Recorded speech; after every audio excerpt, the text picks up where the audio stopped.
Halo bro, apa kabar? Kapibara adalah hewan semi-akuatik yang suka berenang dan berendam di air.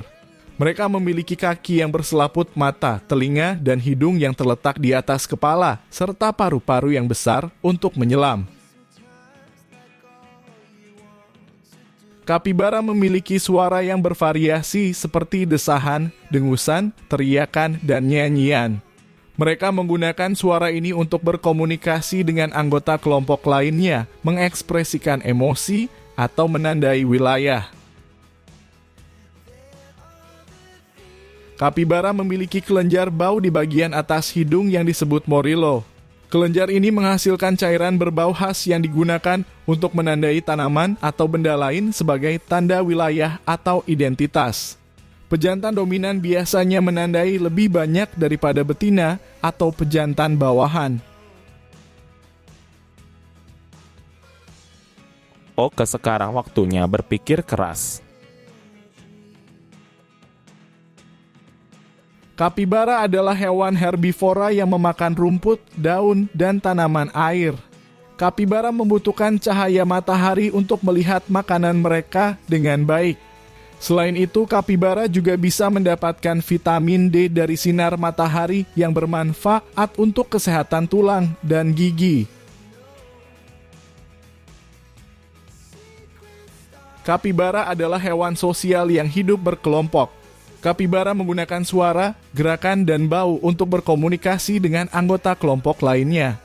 Kapibara juga memiliki struktur sosial yang kompleks seperti pemimpin, pengikut, dan penjaga. Kapibara lebih mudah berinteraksi dan berkoordinasi di siang hari daripada di malam hari. Kapibara betina memiliki panjang tubuh rata-rata 115 cm, tinggi tubuh rata-rata 54 cm, dan berat tubuh rata-rata 48 kg. Sedangkan kapibara pejantan memiliki panjang tubuh rata-rata 109 cm, tinggi tubuh rata-rata 52 cm, dan berat tubuh rata-rata 46 kg. Secara umum, kapibara betina cenderung lebih besar daripada pejantan, baik dalam panjang, tinggi, maupun berat tubuh. Kapibara betina membutuhkan ukuran tubuh yang lebih besar untuk menghasilkan susu yang cukup bagi anak-anaknya. Kapibara betina biasanya melahirkan 2 hingga 8 anak dalam satu kali kehamilan dan menyusui mereka selama sekitar 16 minggu. Kapibara pejantan di sisi lain tidak perlu ukuran tubuh yang besar untuk bersaing dengan pejantan lainnya. Kapibara pejantan biasanya hidup dalam kelompok yang damai dan kooperatif dan tidak terlibat dalam pertarungan fisik untuk memperebutkan betina.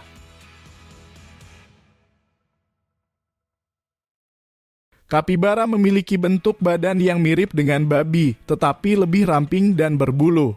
Bentuk badan ini memungkinkan mereka untuk bergerak dengan cepat dan lincah di dalam air, serta mengurangi hambatan saat menyelam. Kapibara memiliki kaki yang berselaput antara jari-jari mereka. Kaki berselaput ini membantu mereka untuk berenang dan mengayuh di air, serta berjalan di tanah yang basah atau berlumpur. Kaki berselaput juga berguna untuk menjaga keseimbangan tubuh saat berdiri atau duduk di permukaan air.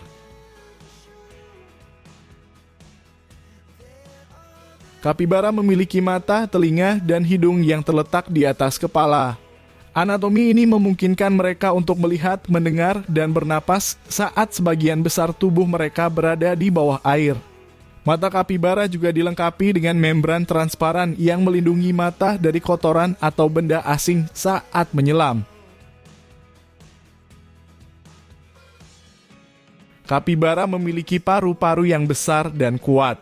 Paru-paru ini memungkinkan mereka untuk menyimpan oksigen dalam jumlah banyak saat menyelam.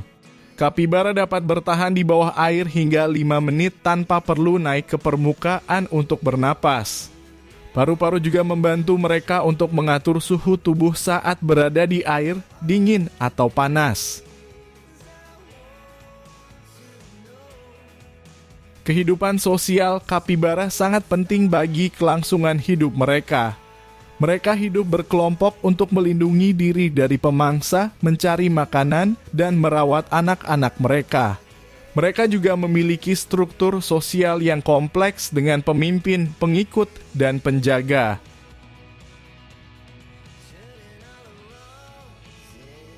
Kelompok kapibara biasanya terdiri dari 10-20 individu, tetapi bisa mencapai lebih dari 100 individu di daerah yang kaya sumber daya. Kelompok ini terdiri dari satu pejantan dominan, beberapa betina dewasa, dan anak-anak mereka. Pejantan dominan bertanggung jawab untuk mempertahankan wilayah, menandai kelenjar bau, dan mengawasi betina. Kapibara sangat ramah dan toleran terhadap hewan lain, baik dari jenis mereka maupun di luar jenis mereka. Mereka sering terlihat berbagi tempat berlindung, makanan, dan aktivitas dengan hewan lain seperti burung, monyet, buaya, dan kura-kura.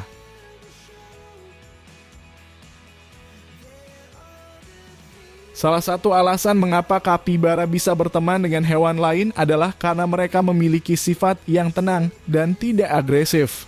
Mereka tidak memandang hewan lain sebagai ancaman atau saingan, melainkan sebagai teman atau sekutu. Mereka juga memiliki kemampuan beradaptasi yang tinggi di berbagai habitat dan lingkungan. Kapibara adalah hewan herbivora yang memakan rumput, daun, dan tanaman air. Mereka biasanya mencari makanan di pagi dan sore hari dan beristirahat di siang dan malam hari. Mereka dapat memakan berbagai jenis tanaman seperti rumput, alang-alang, teki, teratai, labu, melon, dan biji-bijian.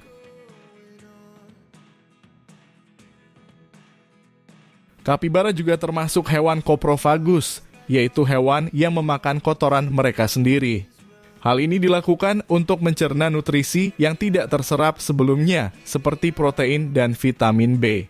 Kotoran kapibara yang dimakan kembali adalah kotoran lunak yang kaya akan mikroba yang membantu memecah serat rumput. Kotoran ini biasanya dimakan di pagi hari.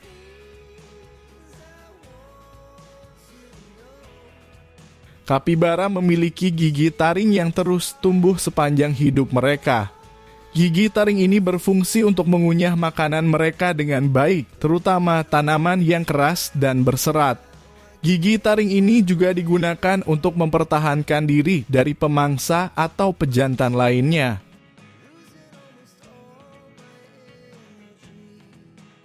Gigi taring kapibara memiliki akar yang panjang dan menembus hingga tulang rahang, sehingga memiliki kekuatan yang besar.